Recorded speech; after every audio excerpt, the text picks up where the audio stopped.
sikul kaldono in siam me ka hei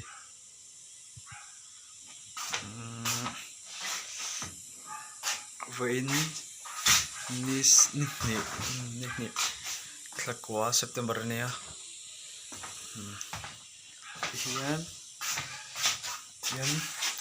tian ID ka uranga ID nia chuan hei hi bag chuan hian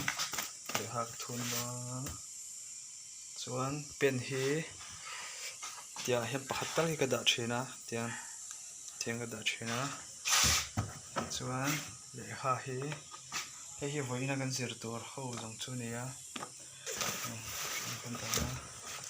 hian chuan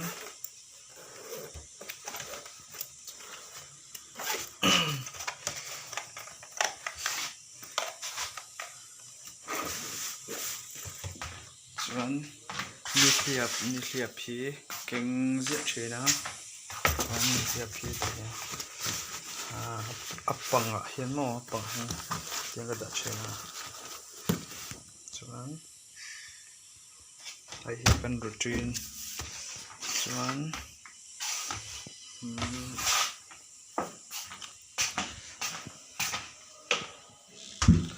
bathroom ka kalok to na le